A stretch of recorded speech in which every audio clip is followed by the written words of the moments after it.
Oh, should we do the intro?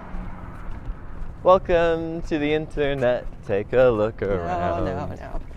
Welcome to the internet, live from the streets of fabulous Salt Lake City, the city that always sleeps, the city that goes to bed early because we go to church in the morning. This is the Church Architecture Podcast. I'm your host, quote, chancel crossing enjoyer, unquote, Dunstan, and these are my co-hosts. Kyle, Cathedral enjoyer, Holland, and Alex. Basic. Yeah, and Alex, excited to look at some churches fielder. We're gonna foam buildings where people are like, damn, God, that's pretty all right. And we're gonna enjoy the nice downtown of Salt Lake City. How much of this episode am I going to have to cut? I didn't say anything objectionable, did I? No, you'd never say anything objectionable. I've said many objectionable things. For example, I almost said the thing that I like saying, but that is illegal to say. Oh yeah, that one. I'm pretty sure I know which one you're talking about. Yeah, You we just all can't do. say it because the FBI can arrest you. Well, for you don't saying need to say it, since everybody knows what you're going to their say. gates are still closed. Dang it! This place is never open. Well, you got to go on the festival. They have divine liturgy like once a week, and that's it. Okay, well, we can enjoy it from out We here. will enjoy it from out Get here. some nice pictures. Oh, we should get the sign. Yeah, get the sign. Yeah. Yeah. I love a good bit of stained glass in my church architecture. Yeah. All right, Alex, tell us what you think about the church. I'm a big fan of brick buildings. I find it impressive, of course. Yeah. All of the old churches. They always are. Like, nobody puts quite as much effort into building stuff as they do when they do churches. Yeah, and I always love stained glass. Oh yeah, I'm just a little stained glass freak. I always forget to appreciate the stained glass from the outside of the building too. Yeah, see, I would love to see it from the inside, and maybe we'll get the chance later on today. Yeah, that would be lovely. Yeah. Well, I went to see if there was anyone in there who might be able to let us in, but there's nobody. So. All right, should we go look at the plaque or whatever? Or do you have that memorized now? No, I don't have the plaque memorized. All right, let's go look at the plaque. No, but I'm going to tell everyone about, first of all, with this building, I'm going to tell everyone about my gripe with it. What's your gripe? First of all, it's too Catholic. No, seriously.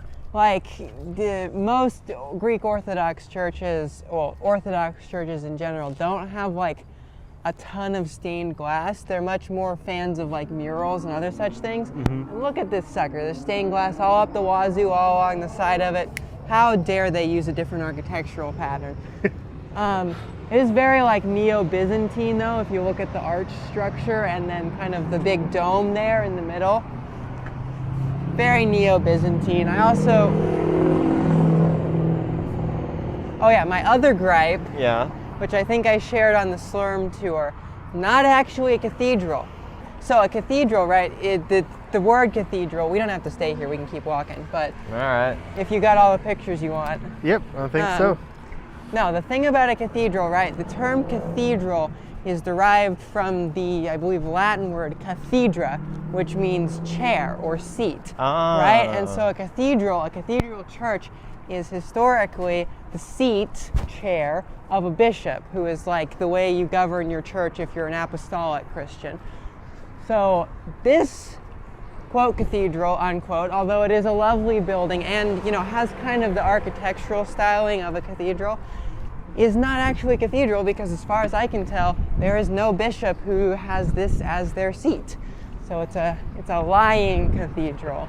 I feel like every podcast we do, you are immediately the professional for, and you actually do research for. Well, I just know these things as like a matter of professional interest, I A guess. church enjoyer. I do appreciate it. Yeah, but it is a nice building, kind of Neo-Byzantine. I'm told the stained glass is pretty good. I believe it's been rebuilt from its original building, and there's a museum in the basement. That's pretty cool. I want to go to the museum one of these days. What's the museum about exactly? It's like the Greek Town Museum. It's the Museum of Greek culture in Salt Lake City, which that's cool. as people familiar with Salt Lake City know, Greek Used to be a culture pretty big thing. is kind of a big deal around here. Yeah. Yeah. I guess we should So I used the term apostolic Christian earlier. Does anyone know what that means? No. Not even close. Okay, so in the modern world, which we are living in, unfortunately, I would like to return to like, I don't know, 580 or something. But Nerd. yeah, whatever. I may not be like, you know, I may not be a man, but I do think about the Roman Empire every day anyway, so. Only once a day. Only once a day, at least. Oh, okay, at least. No, but in the modern world, there are kind of... Thanks, asshole. Like you said, modern world. In the modern world, there are kind of 5 major streams of Christianity. Number 1 is the apostolic. Now, what does that mean? Apostle. Right, the apostles, right? You have 12 apostles who are like Jesus' homies, except for one who gets him killed and then gets replaced by a different guy. It was really quite the story. It was a whole thing. It was kind of the whole point of the religion as well. But, you know, moving on from that. So these apostles, right, after Jesus is like dead and then comes back and then goes away again because, well, that's what happened. They become the leaders of the very earliest church, right? And then we get these, so they kind of spread out all over the Mediterranean world. One of them is even rumored to have gone to India, if you believe it. Cool. And they go and spread out, and as they start getting old and dying, they start what we call apostolic succession. Uh-huh. Now, what is apostolic succession? There's new apostles every time the current ones die. Correct. So I'm doing good on these today. that is correct. Yeah, there's new apostles every time the old ones die. But unlike in Mormonism, where there can only ever be 12 apostles 15-ish. 15-ish, and they aren't directly passed down from the original apostles via means of apostolic succession, these guys spread out and they create new apostles, which are what the apostolic church calls bishops or overseers. So, And they just keep going and going and going. right, so You know, that seems a lot more scalable. it is much more scalable, which is why, I don't know, there's probably like 3,000 bishops in the world today, and each of them is the, you know, kind of apostle stand-in for what's called a diocese, which is a region overseen by a bishop. And there will be, you know, priests and deacons and lay people and parishes under that. Man, I'm getting out of breath because I spent a week in San Francisco and I can't walk At normally sea level. here anymore. Yeah, that would do it. But these kind of continue to the present day, right? And so apostolic Christians are Christians that are still kind of, you know, passing down that same old thing, who can trace their like leaders' lineages directly back to the apostles. So that's And it's like the previous apostle like ordains the new apostle and then dies. yeah, you'd call it sort a of thing? bishop. They don't always die; they can Okay. retire as well. But Whoa, like, that's and pretty it's cool. normally called being consecrated. Being ordained is for like a priest or a minister or whatever. Okay, gotcha. But so the people who are apostolic Christians are the ones who have kept doing that, and that's the Orthodox, that's the Catholics, and if you believe us, that's Anglicans as well. So It sounds like a pretty good system. it is a good system. It's worked for 2,000 years. It's still working okay. Okay, so that gets us through the apostolic Christians, right? They are the kind of the OG, the original gang, the cool kids. Oh, is with- that what OG means? Original gang. No. Continue. Oh yeah, here's the Japanese church, by the way. I think it's a Presbyterian. Oh yeah, it is PCUSA. Federated United Church of Christ, Presbyterian Church, USA. Hold on, what? Huh? Oh, so there are 2 different denominations in here. How interesting. Oh. Well, and this brings us to our second type of Christianity, which is Magisterial Protestants, right? So these are the... Cool tree. You should get that one. Oh, You yeah. should get the tree. It's a cool tree.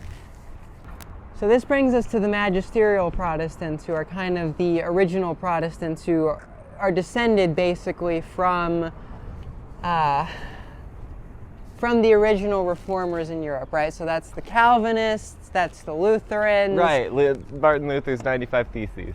Yeah, Martin Luther's 95 Theses. These are the guys who are like, hey, that's pretty cool. We should start a whole new branch because of that, right? This is really quite the operation.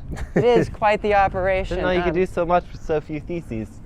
Yeah, Well, and there's about like a billion Magisterial Protestant denominations, right? But these are the people you think of traditionally when you think of Protestants. So Methodists, Lutherans, Presbyterians, Episcopalians, although like I said earlier, we like to claim that we're also apostolic, so there's a whole other thing.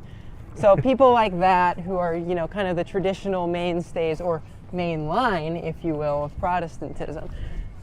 I love how there's like a family tree almost. Yeah, there's a whole family tree.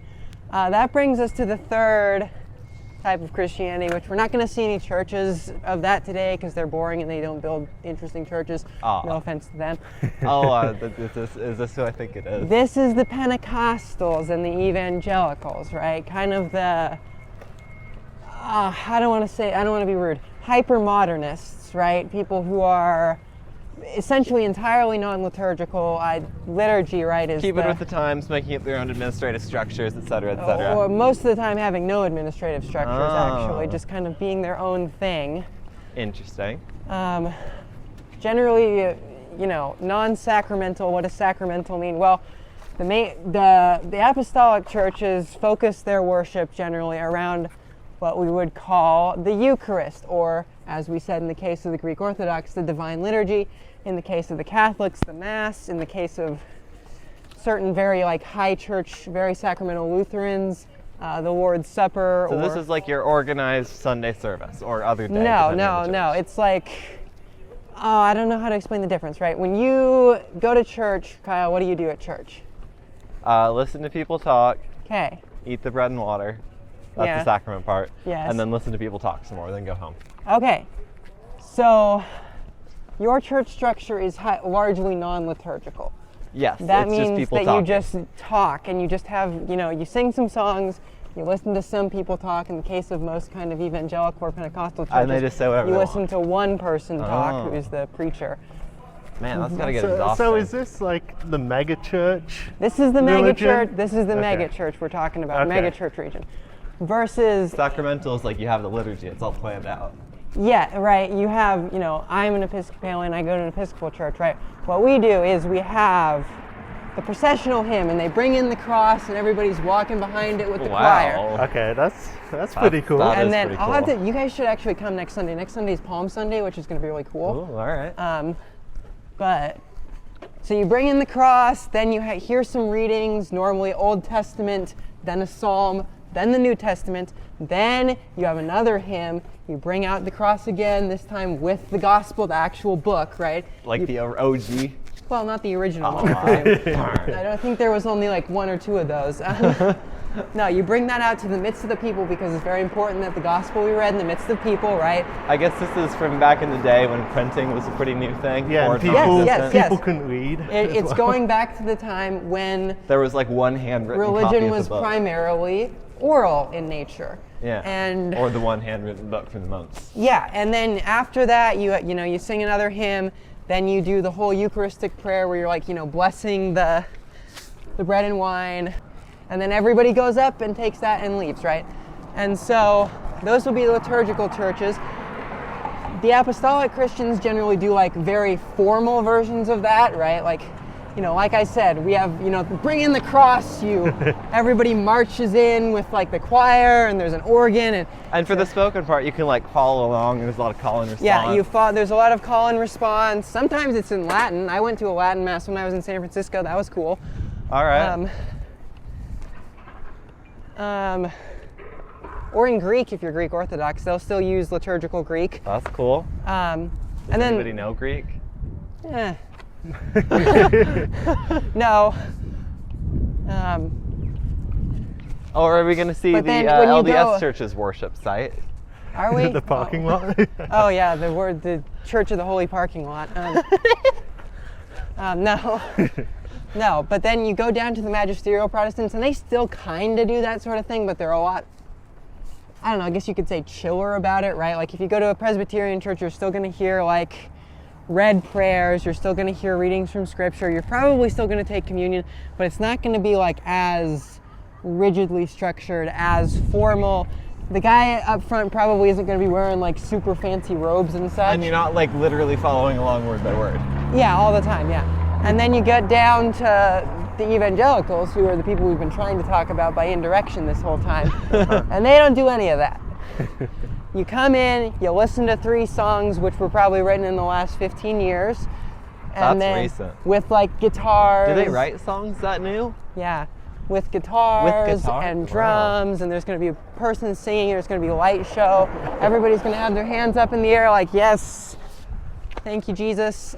Sometimes the pastor will be rigged up to a pulley system and fly Yes, across the stage. sometimes there will be really weird stuff going on. They got a toaster. At various points in the service, you might get called up to the altar just because they feel like it. Like Sometimes you personally there or might- like everybody? Everybody and you personally, maybe. I don't know. All right then. And then also there's going to be like, I don't know, sometimes there will be speaking in tongues where people will be like, you know, Shamla Hamla. You've What's seen that? the TikTok. No. Do you not know what speaking in tongues is? Oh. I've seen Borat, so I think I've got Well, it. anyway, this kind of branch or region of Christianity kind of originated in the early 1900s with what is called the Azusa Street Revival. Azusa Street is a street in, I believe, Los Angeles. Don't quote me on that.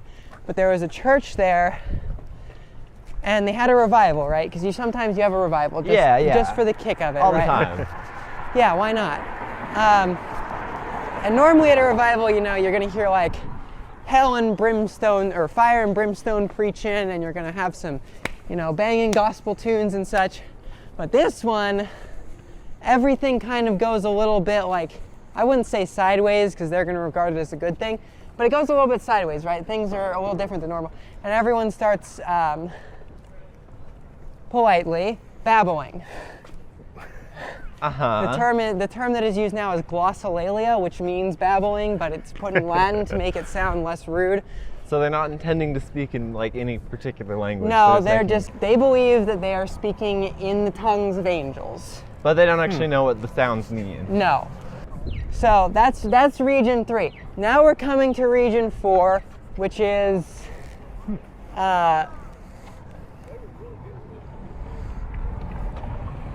What's region 4? You lost now. It's a good question. Look, Temple Square. I don't know why I said 5 regions because Nice, there are only pictures. 4, but that's Nice fine. cranes. Temple Square rising. Yep. Yeah. All right, explain region 4. Which are what people would call, well, let's say it this way, heretics, right? And I don't mean that in an insulting way. This is what the people in the other 3 regions would call heretics. Yes, this is what the traditional Christianity, all of the other branches of Christianity, who are kind of out of alignment with the rest of Christendom in their belief and or practice, right? So this is Jehovah's Witnesses, members of the Church of Jesus Christ of Latter-day Saints, whom we're visiting now. Yeah, there's a nice, lovely building next to us, which interestingly is mostly a facade because the inside looks nothing like the outside, I'm told. All these buildings are like really old and have been all pampered up for the visitors. Yeah. So Jehovah's Witnesses, members of the Church of Jesus Christ of Latter-day Saints. I'm trying to think of other people. Christian Scientists. I don't know if you know what they are. They're No. weird. Yeah, I've never heard No, of it. They no believe that- relation to Scientologists. No relationship to Scientologists. They believe that like you should be able to get cured from diseases by faith, and so if you go to the doctor, it's a sin. Oh, okay. I've heard of that. That's Yeah. They won't. kinda They out won't there. get blood transfusions, things like that. was gonna- Certain Mennonites, certain UCC Congregationalists, but that's for a whole different set of reasons. So you know, people who are. Oh, We can go walk We around can the go, tabernacle. we can- that's about Wow. it, though. we can. Wow. Yeah, that's more There's than a I little thought. map. We could walk by the tabernacle, a couple of the other buildings. But you know, they are. These groups are all Christian, right? In a Yeah. sociological sense, but there are significant differences between their beliefs and the beliefs of the historic kind of continuum of Christianity. And so when I say heretic, I don't mean it in like, you know, You mean it you're as going to in- hell. You mean it as if the traditional Christians would call them heretics? Yeah, for like if being you go, different. well, because members of the Church of Jesus Christ of Latter-day Saints, for example, have what we would call a doctrine of the Trinity that is very similar to a doctrine known as Arianism, which was a heresy formed in the early 3rd century. So pretty much it just means not in line with traditional Not in line Christianity. with the way that everybody's thinking of it, yeah. Yeah, I'm not being like, you guys are going to hell, but yeah. Oh, and we're going to get a nice view of the temple here. But Closer than I thought. It's like the ancient Romans or whatever would call people who don't speak their language barbarians, exactly. Exclusively because they're different. They speak a different language of Christianity than everyone else does. That's actually a really good way of putting it. I like that. Thank you. I'm contributing. Yeah. All hail. And so those are kind of the 4 regions of Christianity. Look at the tiny crane they have on top. Is that a crane? Yeah. Hey, you've got optical zoom. We can take a picture of the tiny crane. I'm very Definitely disappointed. You know, I've lived here for, 3 years now? Yeah, 3 years. Still haven't seen the thing actually outside of its scaffolding. I forgot it's been wrapped up for that long. Yeah, no, it's closed in like 2019 or 2020. Uh-huh. Yeah, it And closed they pretty soon after the. Was it the earthquake? Yeah, that Yeah. knocked Moroni out. Oh. Yeah. He fell off, poor guy. And they've been pushing back the opening date because, very, very complicated construction Oh, yeah, job. you can't just put an old building on rollers easily. Yeah. Oh, here's a little window. Yeah. So, a window. Oh, wow, look at that. They're really digging a hole there. Holy They're cow. they're building an underground expansion too. Oh, I didn't know they were expanding it. I just knew they were doing No, they're what- straight up building an underground expansion. Interesting. Yeah. Yeah, I knew they're doing what they did back on Capitol Hill. Yeah, with the earthquake. like Look a at long all time Look ago. at all the scaffolds holding in the... Oh my goodness, holding up the foundation. Uh-huh. Yeah. You can see the old foundations kind of under where the ground would be. Yeah. This is that a interesting? really complicated construction Yeah. job. Well, you can't lifting a topple priceless cultural artifact. Yeah. The You- most you've gotta be priceless careful. cultural artifact in the entire in Utah. religion. Yeah. Yeah. Huh. It's kind of scary having that crane tower that close to the building, isn't it? You got to take risks. Right? Well, and while we're in the region of the temple, the temple, The not the OG, but the current OG. the OG temple. Sure. Oh yeah, the current OG temple. Yes. I think we should have a short discussion of, and we'll get to this later if we get inside the Presbyterian or the Methodists, we'll kind of see some differences. Mm-hmm. But churches are built the way they are for a reason, right? They're like the physical building. The physical building is built, and evangelicals even build their buildings a very specific way. Their buildings Really? are designed with a really massive auditorium so you can hold a rock concert in it. See, well, then I guess Ye Olde Cathedral is built so you can have a really big hall with lots of people, and they can all Yes. hear somebody talking without amplification. Yeah, and I mean, we might. Well, we'll get into St. Mark's.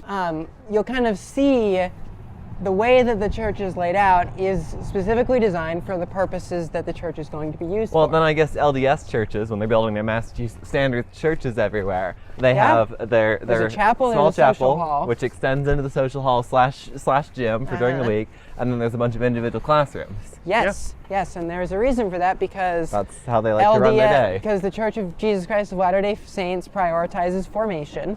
Formation being the training of people in the faith. And also prioritizes social connection. So you Like have the social basketball. hall, basketball. You can have a potluck in there. You can have a wedding reception in there. So if many you want. potlucks. Yeah, I've been to quite a few, and I'm not a member of the Church of Jesus Christ No, of I've Latter-day Saints. been in a lot of LDS meeting houses. And then you have the chapel, which is kind of, if you've been in an LDS chapel, you can see the way it's designed is very specific to kind of Where all the people are going to sit. where all the people are going to sit. If you're a Relief Society, you sit here. If you're a member of the, Bishops Committee? Bishopric. The bishopric, you sit over here. If you're in the regular congregation, you sit here. There's a place for the guy who directs the choir. What's There's a that place called? for the, I don't know. Okay. Conductor. Conductor, There's sure. a place for the organist. Yeah. I can have a buck. I appreciate that. Where y'all from? Here. Yeah. Chicago. Oh, that's sweet. that's far. Long way from home, yeah. Months I've been here. Yeah, well- Get apartment and stuff. Good luck. Good I luck. like it here. Yeah, it's warmer, I imagine. Well, actually, it's warmer right now, but November, December, January. Yeah. It feels like you're in Desert Storm. Yeah. Well, you're on the upward Wind streak blowing now. and stuff. The That wind was blowing bad, the other yeah. day. Yeah, it was I bad. thought I was back there. Trees was blowing. Well, that's like some of the worst Garbage we've seen in cans a was long time. flying. Yeah, that's just a couple of days ago. Yeah. You guys have a good day. You're You blessed too. today, sir. Keep warm. Yeah, but it's designed with a purpose, right? Like for all of my criticisms of the Massachusetts standard, which are many because it's ugly and boring and they should, It does exactly what it needs to do and not a penny more. Right.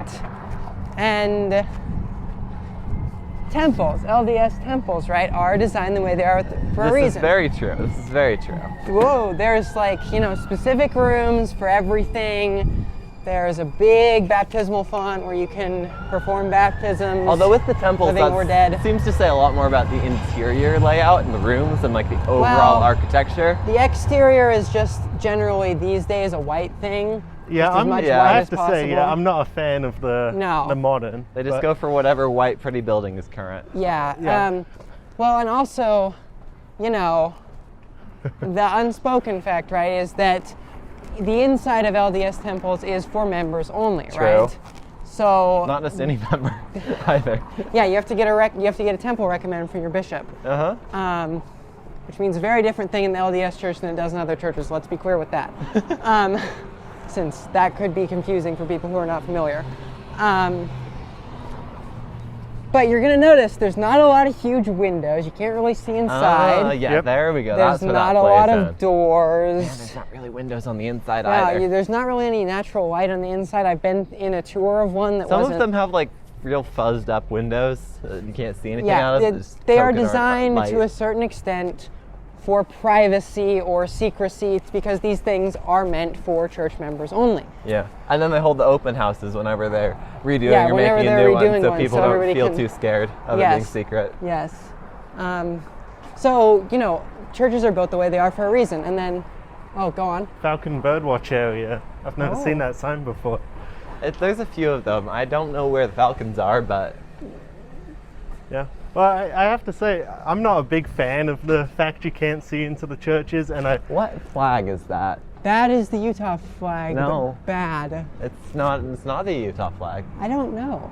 No, Deseret Nationalist flag? No, I think No, that's that's the Utah. that's flag. one of the proposed Utah Oh, flags. they printed a proposed one and I put it think their so. favorite. Yeah. Then we should do Because that. I think that was one of the top 3 designs. Oh, there you go. So what about the architecture of the Church of the Sacred Whale of 99? They don't have architecture. Not yet. They don't have just a budget they don't yet. have a building. I One of don't these think that they days. ever will have a building because they're a joke religion. Yeah. One thing you'll notice is there's not a lot of Pastafarian cathedrals or whatever. Pasta what? Pastafarian? There's What's no that? church for the Latter-day Dude either. No, there is not. There's No. no buildings. Because people who are doing fakey joke religions don't build buildings most of the time. Unfortunately. I think that a Church of the Holy Dude building would be quite interesting, just in the values that it would reflect. I have to say, but it's probably just a bowling alley.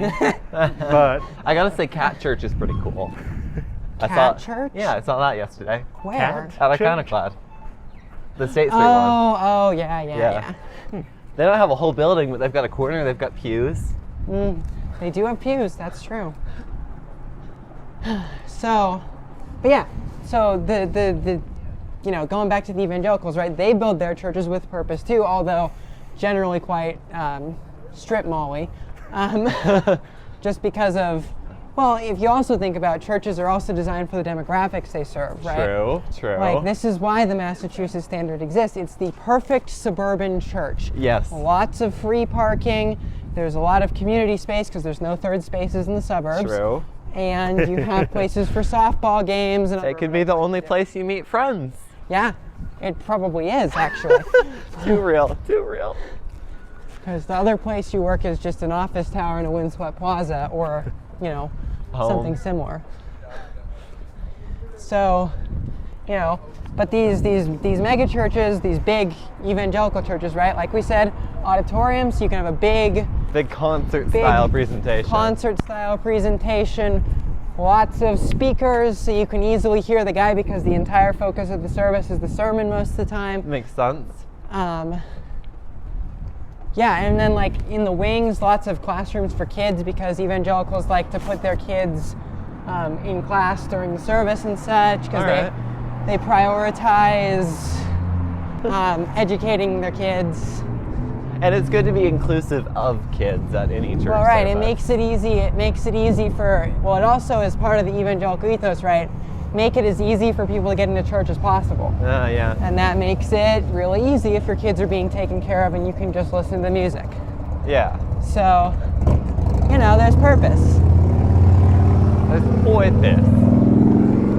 And then moving up a tier again, well, not up a tier, just to a different thing again. Well, if we get into like a Methodist church or a Lutheran church or a Presbyterian church today, we'll see this.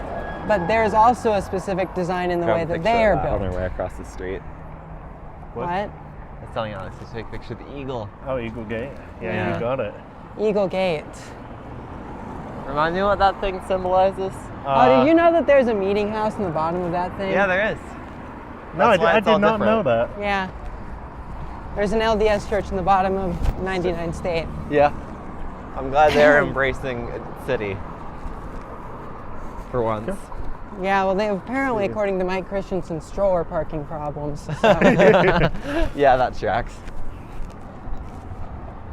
Anyways, should you're we saying cross? about going into no, we're going. Yeah, they got a tunnel. They were saying about going into different churches, Presbyterian. Magisterial Protestants, yeah. You'll notice that It's that flag. That one is the actual flag. I don't know what that Yeah, one is. 1883. but Interesting. some of the more interesting differences in church architecture, because the type of people that build like really cool, old, interesting churches with lots of stonework and stained glass and things like that, the kind of things that people think about when they think about church architecture are apostolic, so that's again the Catholics and Orthodox, and if you listen to us, Anglicans, and then the Magisterial Protestants, right? They're the ones that build the big stone buildings with the stained glass and the, you know, giant pipe organ, right?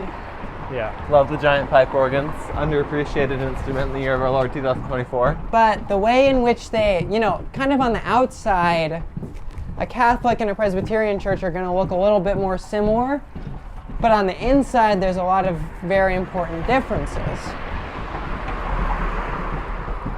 First of all, in ornamentation, right? Like a lot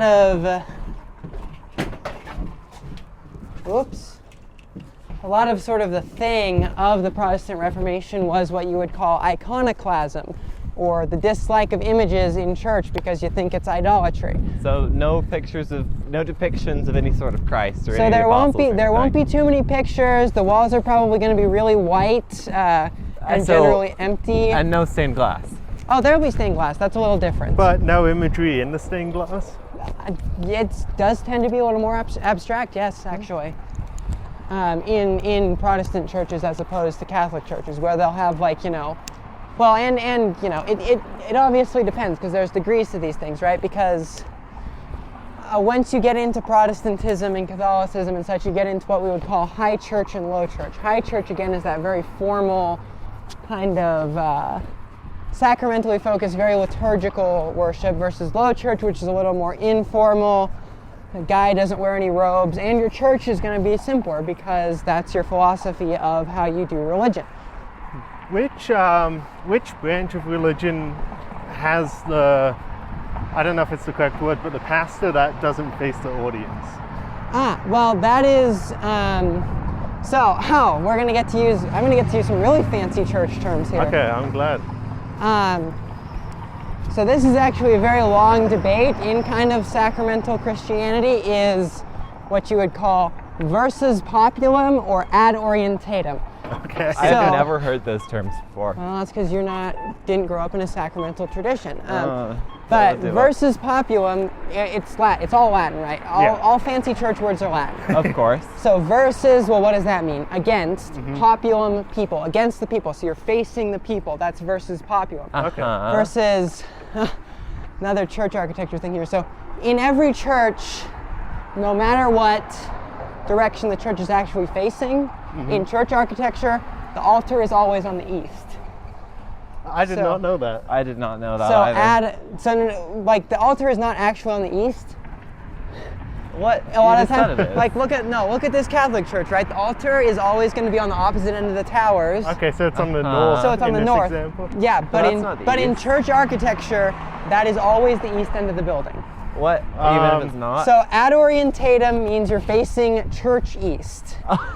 Is that why that cross is kind of pointing east-west on the? No, that's just because it's on the transept. I feel like Okay. we should use like ship orientation terms, like fore and aft and port and But starboard. basically, ad orientatum means you're facing the altar and facing the same direction of the people. So, versus populum supporters tend to be a little more Protestant, right? Because the whole thing of the Protestant Reformation is, well, we're going to have church in English or whatever language you speak in your country. We're going to do it in the vernacular instead of in Latin. That's nice. It's a bit more accessible. You're a Protestant. Ouch, Congratulations. I think. Oh, cool. So we're gonna have it in the vernacular. We're gonna write the Bible in the vernacular instead of just in Latin. And also, in some cases we're gonna be like, oh well, this whole transubstantiation thing, kind of bullshit. So, so let's instead have a little more memorialist view of the Eucharist. Now, what does that mean? Memorialist means, so there's kind of a spectrum between transubstantiation, which is the Catholic position, which is that despite appearances, the bread and wine actually become the body and blood of Christ when they get inside of you, right? Okay. Versus memorialist, which is just like, well, it doesn't actually become anything, nothing really happens. So can vegans be Catholic? Yes. Because don't think about it too much, Kyle. Okay. So it's more about the argument between symbology and if it is Symbolism actually. and whether it's actually happening. Okay. And then there's obviously a spectrum in between those, like, I'm an Episcopalian, as I keep saying, what we believe is called the real presence, right? So we don't think it literally becomes the body and blood of Christ like Catholics do, but, there's kind of a belief that Christ is present in the Eucharist in a way that we cannot understand because we're still human little guys. So, yeah, the Protestant Reformation does all this, and they're like, well, isn't it kind of elitist that the priest faces away from the people when he's doing the thing? And they're like, okay, well, we're going to do it versus populum instead. We're going to face them so they can see what's going on. Yeah. And then kind of the Catholic or Orthodox response to that, who do it ad orientatum, or ad orientem, however you say it, is like, no, you see, the way you're doing it is actually putting more difference between the priest or the minister or whatever you want to call it and the people because you're facing them. So it's like you're performing it for them instead of facing the same direction as the people. And performing for you're, God? you're all performing it together, right? Is the idea. Like, we're all facing the okay. same direction. It's in Catholic thing, especially the Mass is called a sacrifice because you're offering yourself up as a sacrifice to God as you partake of the Eucharist. Huh. So, all these things are for a reason. Personally, I think it's kind of stupid. I've seen it celebrated both ways, and I think both of those ideas make sense. But there were wars fought over it, so people cared. What if we had everybody face the same way but with a giant mirror? Is that an option? No. Darn. Because I feel like that'd be a decent compromise. So yeah, Oh, is that the? this is the Cathedral of the Madeleine, which was built in 1909. It is the Catholic cathedral, and it's actually a cathedral. Okay. There's a bishop who has a chair in here. We'll see if we can get in. I think that it's open for tours at this time of day, but we'll see. I bet it's a pretty nice chair. It is a very nice chair. And it's Very right next to bougie the chair. office building that says Catholic Diocese Yeah, the of Salt Catholic Lake City. Diocese of Salt Lake City. And that's the flag of the Holy See? That is the flag of the Vatican, yes. Okay. Very sharp eyes. See, Okay. I have to say initially, I always love stone architecture and stained glass. No, Catholics, So- no, like, the thing about the Catholics, they build a better church than anyone else in the world. So this is a win for me. Yeah, this My is a goodness, dub. the carving on this. Yeah. Like, This is the only place I've seen a rat in Salt Lake as well. A is it rat? really? Yeah. There's a carving of a rat. Yeah, No, so, just a normal you rat. know, Oh, you'll okay. notice kind of some interesting touches here. You see those alcoves there? Yeah. Well, they haven't been filled yet, right? Yeah. However, those are a place for statuary, and Protestants don't do as much statuary because it's, again, iconoclastic, right? I You didn't know they want- changed the building after they were done with it. Yeah, and you see all the statues there. Uh-huh. So not iconoclastic. They're big fans of images. They like the pretty stuff. It works out well for them. Cool. Now let's see if we can. Oh, they're having mass. Look at that. Wow. Yeah, but this building in particular is actually kind of internationally famous because Cool. remember how we discussed a little bit earlier? Yeah, take some more pictures. It's very cool. We'll go around the side as well so we can look at the transept, but At the what? transept. So, Is that an owl? large. Yes, it is an owl. I see the gargoyles too. Yeah, Very gargoyles. nice. Yeah, They got some real nice trees too. very Catholic. Well, it was built in 1909. There's been plenty of time for them to mature. Cool. Oh, and there's the rectory as well. What's a rectory? So a rector is a Latin word that basically means the guy in charge. So the priest in charge is the rector of a church, And gets to live in there? and lives in there because it's the rectory. It's the house provided Cool. for them. Huh. Oh yeah, I never noticed those before. Okay, go right. Oh, wait, hold on. I need to tie my shoe. Oops. Imagine So having shoelaces. I said the word Yeah. Can you hold this? I don't want to. I said the word transept a few moments ago. It does not mean anything to do with transgender people. Don't worry. Or with transubstantiation. Or with well, no, it doesn't. Or with transubstantiation, or with public transportation, Thank for you. that matter. So in other words, the root words can be in multiple different words. Continue. Yes. So most kind of, as we discussed, right? We all remember what the word apostolic means. That is a right? lot of bollards. Yeah, well, you don't want people running into your priceless 100-year-old building. That would be kind of rude. So apostolic, we've covered that term now, right? We know what that means. Yeah. So the apostolic churches tend to like to lay their churches out in what's called cruciform, right? Meaning that the church is shaped the same as a cross. Oh, is this why they've got that giant dome in the middle?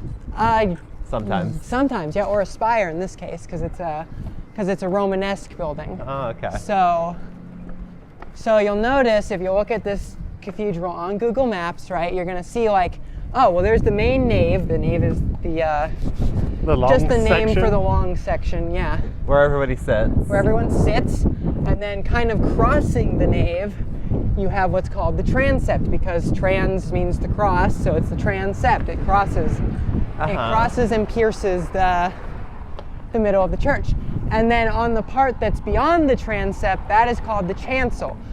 Now the chancel, which we're looking at here, you can see that they don't actually have all their stained glass in yet that they're meant to have.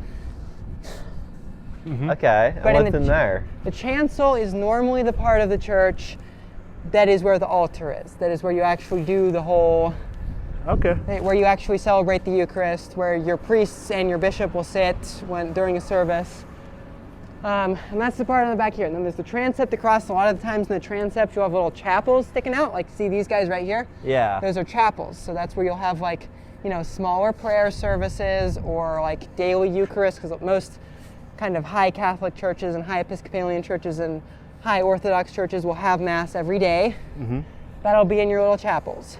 So is that like the origin of the word chapel? Yes. Chapel is originally just like a small church within a church. Chapel Glen. Or if you were like a very rich guy in the Middle Ages and you had a castle, then you would just have a chapel. A chapel is a church building that is attached to a different building. That's cool. I didn't know that. So yeah, and then probably what's under here, under the chancel, is what you would call the sacristy or sacrarium. Is that where they keep the... That's where you keep the hosts and all the silverware. The host is the bread, right? Oh, I was going And to the say wine. where they kept all the dead bodies. No, certainly not. That would be a columbarium, Okay, thank you. which we'll see later. But this is where they would keep the host. That's where they prepare everything. And in most sacrariums and sacristies, there's what's called a piscina. A piscina once again, right, Catholics are very reverent towards the Eucharist. They care a lot about, because they think that it actually is Jesus, right? So, They're like, yeah. this is God, I am holding it in my hands. A lot of steps. So there's a lot of steps to, first of all, prepare for it, and second of all, to get rid of it, right? Because what happens if you consecrate too many hosts and you can't eat them all? Yeah. you don't throw Jesus in the trash can. Are you harping on the LDS people and the disposable plastic cups? Look, I think that water is probably not, anyway. Tap water, no less. Tap water is probably not. And white bread? Well, white bread's fine. But, no, you care a lot about this, right? Like one time, it was like the day before I got baptized, right? Or the week before I got baptized.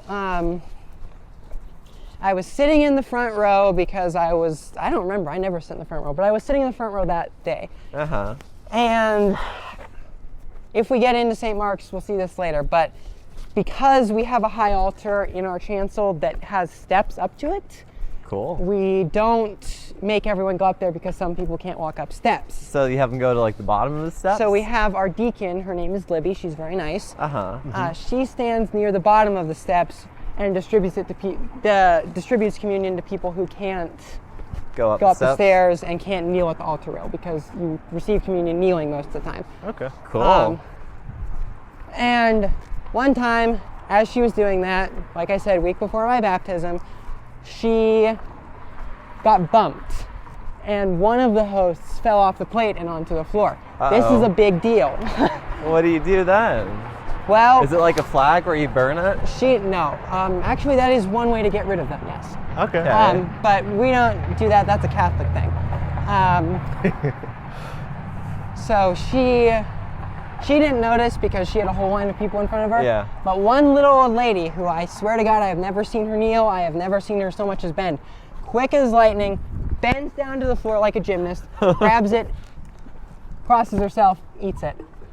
You take it seriously, right? What do you do if there's just like extras? And so if there's extras, which is what we're getting to, then you take it to the piscina. What is a piscina? A piscina is there's the rectory, as you can see. A piscina is a sink that empties directly into the ground instead of into the sewers. And nobody's paying for dedicated piping for Jesus' blood. Yeah, so it goes directly into the ground because the idea is kind of based on, for you are dust and the dust you shall return, right? So the idea is respectfully returning Christ's body and blood to the elements from which they came. Okay. All right then. The dirt. Cool. And do they do the same thing with the bread? Yeah, you dissolve it in water, in consecrated water, holy water, and then you put it down the piscina. So, is it like a special kind of bread normally? Or is it? Yeah, so Catholics especially they have basically a large industry for it because there's 1.5 billion Catholics, right? So that's a lot of people. Mm-hmm. And we'll get to this in a minute. Beautiful stained glass. Yeah, these are Presbyterians here. But Catholics in particular are very picky about that, where the bread comes from. Mm-hmm. And so they have like whole monastic orders basically that are dedicated entirely to making communion wafers. That's intense. That's how they make their living. And so if you're a Catholic priest, you'll go and buy, your consecrated hosts from your local monastic from your closest monastic order or off the internet. Another interesting thing about Catholics and communion, they won't do gluten-free. They believe that is against the Bible. Really? So what if you're allergic to gluten? If you're allergic to gluten, you either suck it up or now they make communion hosts that are so low gluten that they are legally gluten-free. But they technically have but they have enough gluten in them that everyone's like, okay, well, that counts. And that's good for all but like the 0.001 hypoallergic people. It doesn't seem to cause any problems. But all right then. Cool. So First Presbyterian, you have sola gratia, sola fide, which means by grace alone, through faith alone. Very Presbyterian. Once again, you'll notice kind of not too much imagery. Even look at the stained glass. You don't see a lot of people in it. It is a lot more abstract. It is a lot more of these big textured bricks. Basically no carving. And this here is patterned after Carlisle Cathedral, which is in Scotland. Because the Presbyterian Church kind of traces its roots back to Scotland originally. Because they broke off from us, the Anglicans, to become their own thing. Because they're like, well, that whole episcopacy thing, right? We don't like the whole bishop thing. We don't think that's adiaphora. Adiaphora means commanded by Scripture, basically, right? Adiaphora. We don't think that's adiaphora. We don't think that's a good idea. So instead, we're going to do Presbyterian polity, and we're going to be our own church. And that's what they did. And then This is the Presbyterian Church USA. We're gonna see if we can get in because it looks like there's some people parked next to it. So, but yeah, once again, not a lot of pictures in the stained glass. Very much more abstract. I like the red rock bricks. Yeah, that's actually quarried in the same place as St. Mark's. So. All right, then. Okay. And where do you know where that is exactly? Because I can't think of red rock near I us. couldn't actually tell you. Unless it would be like American Fork Canyon. And you see, they have some imagery because they're. Yeah. It's very rough though, isn't it? It's chiller. Yeah. Well, and it looks better on the inside normally. The thing about stained glass, right, is it always doesn't look that good from the outside because the it's sun's not going the meant wrong to look way. good from the outside, right? Yeah. So if you go on the inside, it'll always look a little Yeah, bit I see a lot better. of just like one person and some landscape, not as much like the whole scenes. Okay, well, we might not get in. Enter at double doors to your left. Oh, there's double doors here.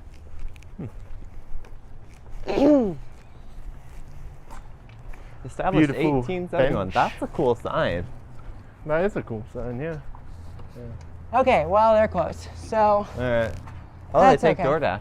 huh? They take DoorDash. Oh, good for them. For Holy Communion, I hope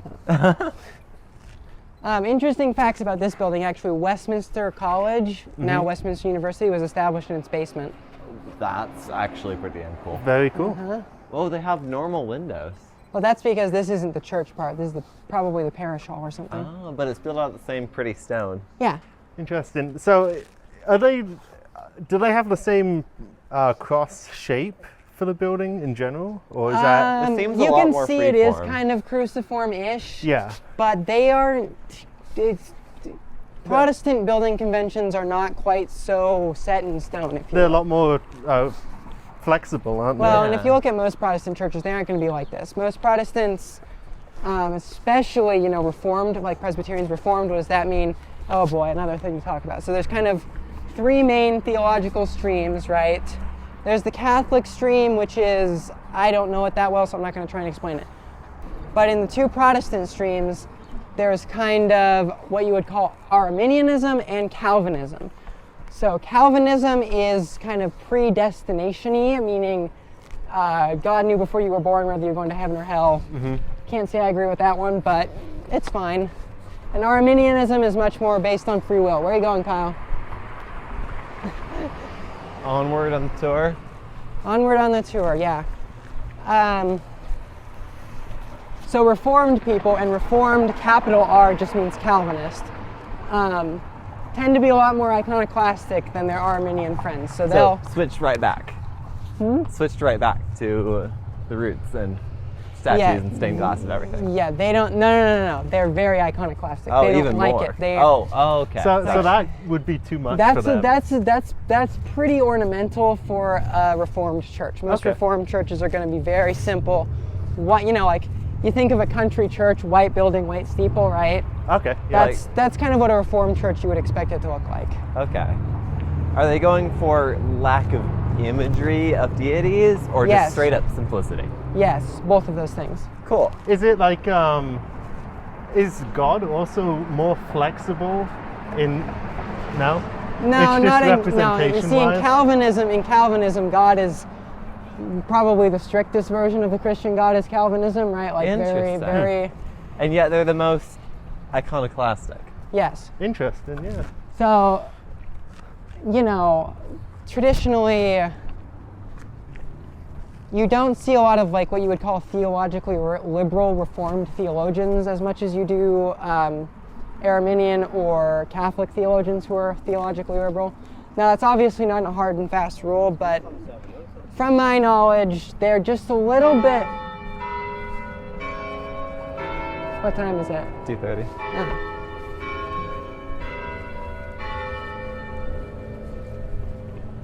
Those are beautiful bellows. They sound very crisp when you're up this close. Uh-huh.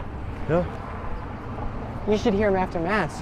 Do they No, like it's do a whole wild. They song? just ding, ding, ding, ding. Like the whole belfry just goes. You think they do that before Mass, not after? Oh, what do you need to do before? Oh, right. It is 2024. People have clocks now. Yeah, people know when to show up for things now, unfortunately. So, but yeah, the Reformed churches are very iconoclastic, very, you know. Great thing about Salt Lake is you don't have to walk far to see all the good churches. That is nice.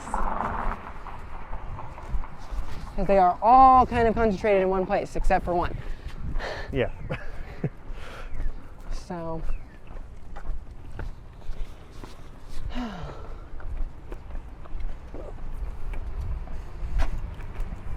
I'm sorry. No, I You're beg your good. pardon. You're good.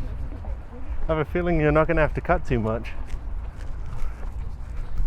Yeah. Yeah, you see, I told you I could do a podcast on this. Yeah, no, I'm glad you know so much. Yeah, I and don't all know of anything about this. I just feel like pretty building. Uh-huh. See, I've never been up too close to either of those churches, and I wouldn't have really noticed the lack of symbolism and. Yeah. Well, Cool. I think The you gotta think about, well, and simplicity. if you'll even look at from afar, right, there's just a lot more crosses on that thing than there are. Oh yeah, they are really kind of just going got for some- it. Well, and it's a Latin cross as well. You can tell the difference because, What is the difference? so you see that cross right there, that's a Latin cross. Very, very simple, right? It's just the cross. There's no like ornamentation on the sides of it. Uh-huh. If you go back to the Orthodox church and you looked at the top, you would have noticed there's a cross there, but there's like a little side thing in the bottom to represent the plaque they hung over Jesus' head, you know, INRI, Jesus of Nazareth, King of the Jews, whatever. And then also sometimes they use one with a circle on it. And when we get to St. Mark's, you'll see a Canterbury cross. Okay. So, I'm Cool. excited. so kind of one of the ways you distinguish your denomination is by having your own kind of fun little cross. And you know, yeah. So, let's see. All right, bring me some questions. I'm out of blabbing material until we get to the next place. I don't know if I really have any questions. Do they make like a serif cross? That's like a cross that has little serifs on the end? That's a little bit like a Canterbury cross, actually. Okay, cool. And what is the origin of the Canterbury cross that we're Well, going to look at? Canterbury. Okay, so now we get to. Oh, yeah. Now you got me into sicko mode as an Anglican. So, Get nerd sniped. nerd sniped. Yeah, real. You've all heard the story, I'm sure, of King Henry VIII and his wanting to get divorced, and the Catholic Church wouldn't let him because they really don't like divorce. Yeah. So what he does is he goes off and he's like, well, behold, the Bishop of Rome hath no jurisdiction in this realm of England. Who is the Bishop of Rome? The Pope. So the Pope no longer has control over the Church of England, right? The Church of England is now its own church. So they split off over that. Yes and no, because at the same time as, you know, Henry was having his whole thing, there was what is called the English Reformation going on. So the Bible was being translated into English for the first time. For the first time. How long did it take them? 1,500 years. That's a while. Well, there are reasons that the Catholic Church thought everything should be in Latin, and I am sympathetic to some of them. And I guess back then people were probably better at knowing languages. Well, no, just people that it's a whole clericalism thing. Oh, okay. But so there's all these English reformers who are like, well, we should do they see what the Lutherans and the Calvinists are doing on the continent. They're like, damn, kind of would be cool if we also did that. And so one of them, whose name is Archbishop Cranmer of Canterbury, kind of helps formulate the Anglican Church. That's what it's called, the Church of England. Helps formulate that, and ever since kind of the traditional home of the Anglican Church, kind of our, you know, symbolic center, because we're not, you know, all under one guy like the Catholics are, has been Canterbury Cathedral in England. Oh, so it's this one the type particular of cross that they use at Canterbury Cathedral, which is the seat of the Archbishop of Canterbury to this day, is called the Canterbury Cross, and it is like a regular cross, but as Kyle said, with some serifs. Cool. I'm honestly surprised how many beautifully large churches there are in Salt Lake City, constructed in 1900. You see, this is actually the oldest of the bunch right here. This Oh, is okay. St. Mark's Cathedral. It's my home and my job also. More of the pretty red sandstone. More of the pretty red sandstone. Oh, we really need to wipe that off, don't we? What, oh, the chalk? Yeah, that's supposed to go off when Lent comes. Oh, And it's been Lent for like 5 weeks now, so awkward. oops.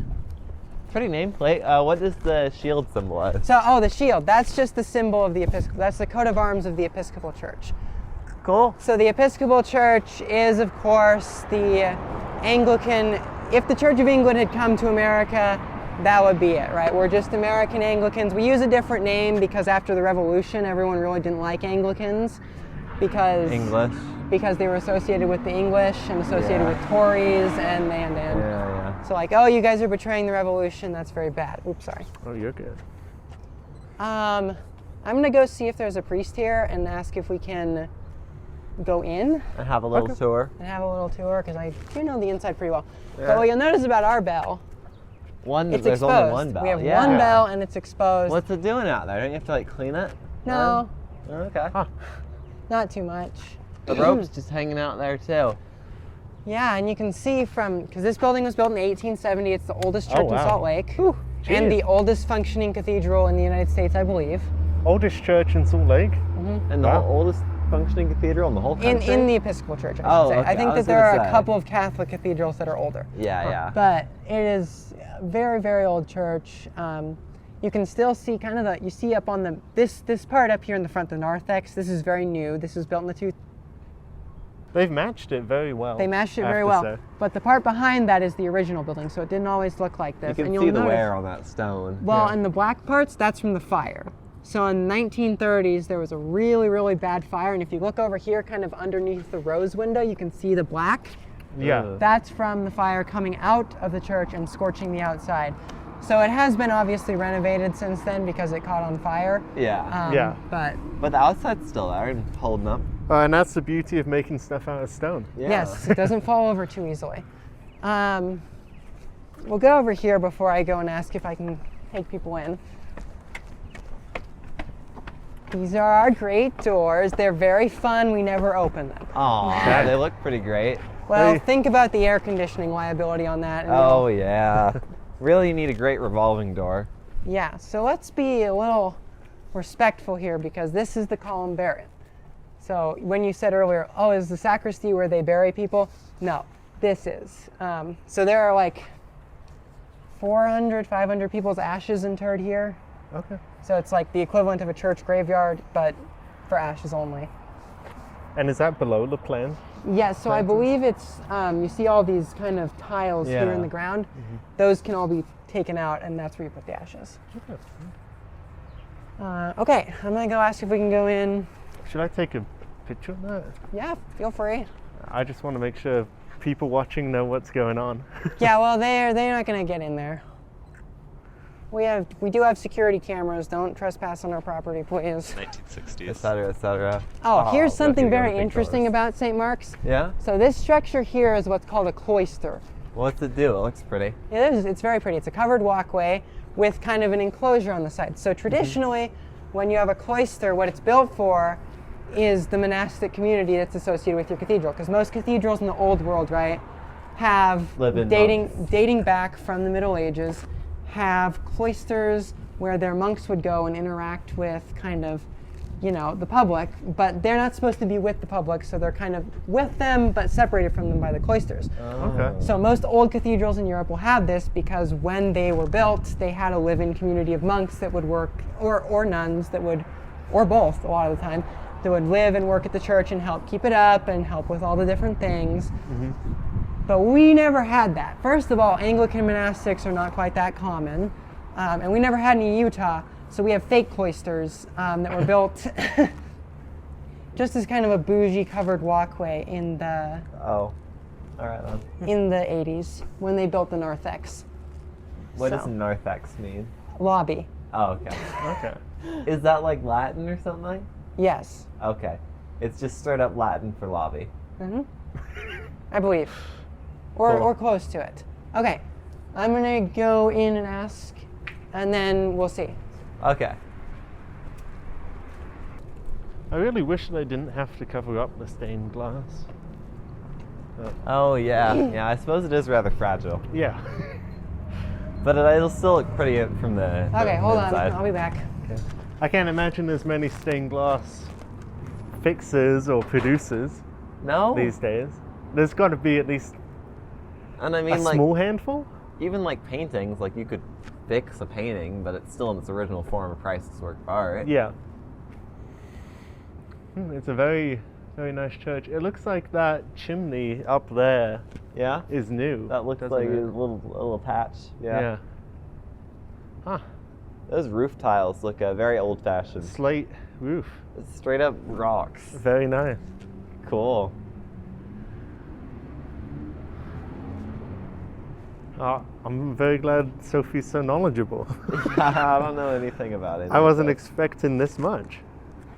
Me This neither. is fantastic. I thought we were going to talk more like, ooh, pretty building. Yeah. We haven't even had to read any of the plaques yet. No, this honestly doesn't feel like many people are going to be fooled by this. Considering this is our April Fool's episode. Well, we're fooling them into thinking they listened to the wrong podcast. Or that we've suddenly pivoted permanently to church architecture. Not that we're like bad at it or anything. I'm worried it's going to be more popular than our normal content. It's fine. We can make more of these. When we go out to the Bay Area and Seattle, we can do on We can location. double dip on all the trips now. Uh-huh. If this takes off. Besides, Sophie needs more podcasts. Oh yeah, definitely.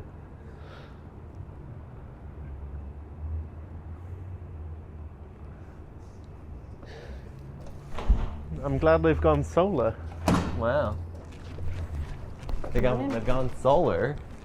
Yeah, we have solar. It's cool. Yeah, the stained glass is a lot more intense on the inside.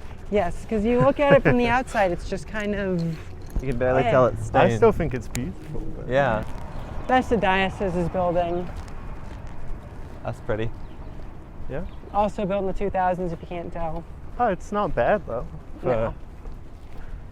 2000s. No, it's not, and we have a plaza that no one uses and takes care of, so. Should really build, like, I don't know, a skyscraper on that or something. Yeah, or hold outdoor events. Ooh. Hey, they had one last year. Wow, one outdoor event on the plaza? On the plaza. Wow.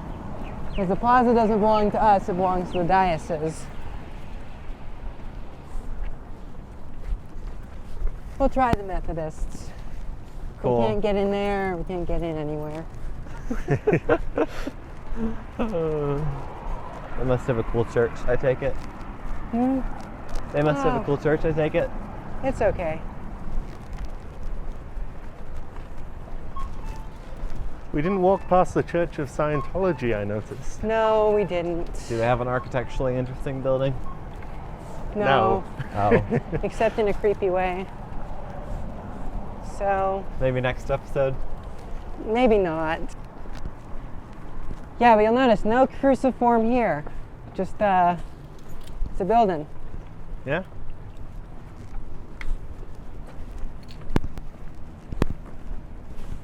Oh.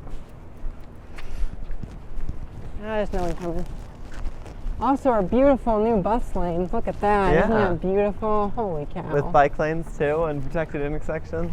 Uh-huh. Could not really ask for much more other than actually protecting the bike lanes. Okay, let's see here. Oh, bye birds. Oh, if you want to know who these guys branched off from when they started their denomination, the Methodist Episcopal Church, because they are yet another group that used to be Anglicans. This is quite the family tree. I'm impressed. Big family tree, yeah.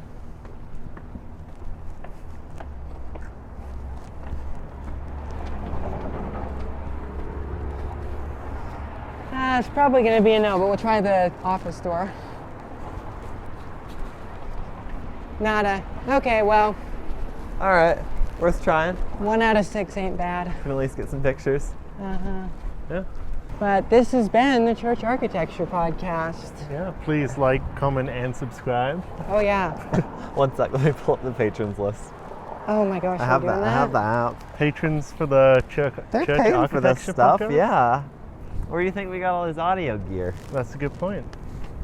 We borrowed it from a very successful public transit podcast. Something else I can help with? Oh my gosh. Yeah, at I don't know, Cathedral of the Madeleine tier, we have Zach Adams. At generic Cathedral unnamed tier, we have generic GT, Curtis Herring, Devin Xander, McKay Ransom, Mike Christensen, Phobos2390, and Tony Stunts. And at our, what church should this be? The red line tier? The red line? First Presbyterian tier, 'cause Okay. it's red. Yep, that works for me. We have Brian Smith, Christopher Whaley, DJ. I will. It's still delayed in person. I just straight up forgot. I'm so used to doing this over the phone. Elijah Kensler, G4, Jacob White Cotton, Jesse Mayo, Reluctant LA Resident, and Robert P. Walsh. Thank you. And do any of the churches have blue as a theme color? Church of Scotland tier. Church of Scotland here. We have Alex Stykowski, Alice MYOB, Ben Busaf, Bradley Bondi, Ethan McDonald, Evelyn, Gavin Gratigut. Still got to send us their pronunciation. We haven't released the thing where we asked that. So, Gonzo12, Jack McCoskey, Martine Hecker Martinez, Matt Gray, Oliver, Sam Myers, Seth Skylakowski, and Zach Verstott. At Green Line tier, I don't know what. What has a green theme? First Methodist tier, we have Benjamin Wood, Joshua S. Horvath, and Capil. Thank you all for supporting the church architecture podcast. Yeah, definitely the only thing we ever talk about on this podcast is church architecture. We'll see you next week with another delicious episode. Yeah, this time talking about, I don't know, St. Patrick's Cathedral in New York City. All right. It is St. Patrick's Day right now, so... Oh wait, get owned. It's April Fool's Day. Haha, you fell for it, loser. You listened to all of it. You listened to a whole podcast that is fake. It's crazy how much quieter downtown Salt Lake is compared to Logan. On Sundays? On Sundays. Yeah.